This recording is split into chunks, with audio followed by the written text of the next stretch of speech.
Nah, tadi kan kita sudah melakukan uji chi-square ya. Selanjutnya untuk yang belum paham terkait uji chi-square dalam analisis bivariat di sini bisa nonton di video yang sebelumnya terkait dengan uji statistik chi-square ya. Nah, ini saya tinggal bacakan saja. Syarat untuk uji chi-square itu sudah dijelaskan di sebelumnya. Lalu kita hari ini akan melakukan analisis multivariat faktor-faktor yang mempengaruhi terjadinya IMD. Nah, di sini faktor yang dibahas itu adalah umur, paritas, pendidikan, pendapatan, pengeluaran kolostrum, peran petugas kesehatan, dan dukungan. Nah, untuk analisis multivariat itu sebenarnya banyak banget prosedurnya ya, atau banyak banget cara untuk analisis regresinya. Tapi saya di sini akan menggunakan analisis yang paling mudah dipahami, yaitu dengan menggunakan analisis regresi logistik ganda untuk melihat banyaknya variabel independen yang mempengaruhi variabel dependen. Lalu kita akan melihat variabel mana yang paling berpengaruh. Nah, di sini itu adalah variabel-variabel yang dianalisis ini secara bivariat sebelumnya. Nah, hasil analisis yang bivariat sebelumnya di sini menunjukkan umur p-value-nya lebih dari 0,25. Salah satu syarat untuk diuji multivariat p-value-nya minimal adalah kurang dari 0,25. Jadi tidak diikutkan di dalam pemodelan dari analisis multivariat regresi logistik ganda. Nah, selanjutnya untuk paritas di sini 0,243 diikutkan ya di dalam pemodelan, berarti paritas ikut di pemodelan. Sedangkan kalau untuk pendidikan tidak diikutkan, lalu pendapatan diikutkan karena p-value-nya kurang dari 0,25, bahkan ada bermakna ya, pengeluaran kolostrum diikutkan juga. Lalu peran petugas kesehatan tidak diikutkan di dalam pemodelan, lalu untuk dukungan keluarga diikutkan dalam pemodelan. Jadi yang tidak diikutkan dalam pemodelan di sini adalah peran petugas kesehatan dan pendidikan serta umur gitu ya.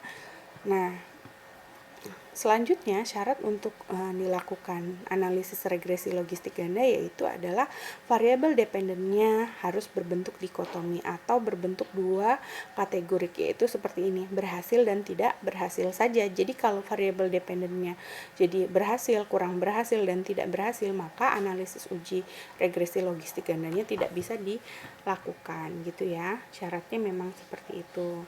Oke, kita akan mulai langsung dengan metode yang paling mudah, yaitu stepnya dimulai dengan analyze, kemudian regression, kemudian binary logistik, kemudian kita klik variabel dependennya IMD, lalu yang diikutkan di dalam pemodelan tadi paritas ya. Di sini paritas diikutkan di dalam pemodelan karena kurang dari 0,25. Selanjutnya adalah pendapatan juga diikutkan dalam pemodelan karena kurang dari 0,25. Selanjutnya adalah kolostrum juga tidak p-value kurang dari 0,25. Peran petugas kesehatan tidak diikutkan dan dukungan keluarga diikutkan di sini. Jadi ada 4 variabel. Lalu kita bisa klik save. Di sini kita mau menggunakan apa di sini, misalkan ada kita ingin melihat probabilitiesnya atau variabel-variabel lain, tapi kalau kita nggak mau lihat nggak apa-apa gitu ya. Lalu kita klik option. Di sini saya ingin melihat bagaimana kualitas dari luaran. Nah, selanjutnya kita ingin melihat eksponen betanya, kita klik juga ya. Jadi saya cuma pengen lihat dua ini aja. Lalu kita klik continue. Nah, selanjutnya saya tidak ingin repot-repot dengan menghitung nilai OR lama dengan OR baru yang kurang dari 10% dikeluarkan, yang lebih dari 10% dimasukkan lagi. Saya nggak mau repot-repot itu, maka saya menggunakan backward LR gitu ya metodenya. Kalau enter ini dia step by step gitu ya. Kalau backward LR itu kita langsung bisa tahu secara simultan. Sudah, selanjutnya kita klik OK saja. Kalau sudah, kita langsung dapat hasil ujinya. Nah, di sini hasil ujinya dilihat bahwa ternyata semuanya mulai dari sini ya.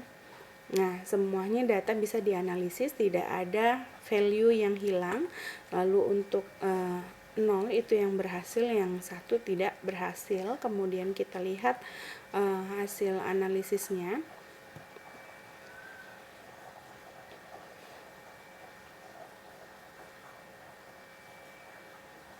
Nah, biasanya variabel yang digunakan di sini. Ternyata dalam pemodelan ini ada 3 step pemodelan. Yang pertama itu kita memasukkan 4 variabel independennya, kemudian didapatkan p-value yang paling besar, yaitu paritas.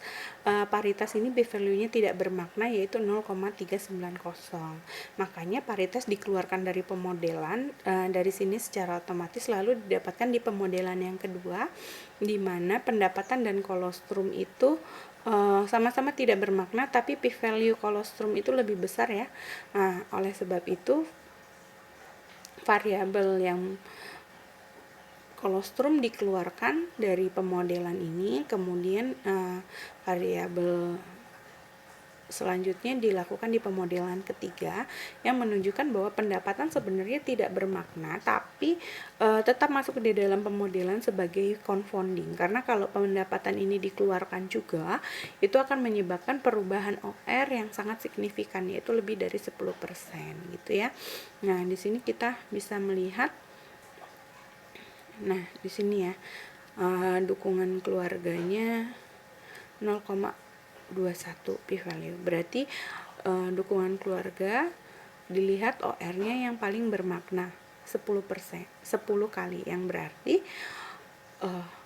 setelah dianalisis dengan faktor-faktor variabel independen ya, bahwa dukungan keluarga merupakan faktor yang paling bermakna terhadap proses keberhasilan inisiasi menyusu dini pada bayi gitu, dan OR-nya sebanyak 10, yang berarti bahwa keluarga yang mendukung terjadinya proses IMD itu akan memiliki resiko 10 kali berhasil dibandingkan dengan keluarga yang tidak gitu ya.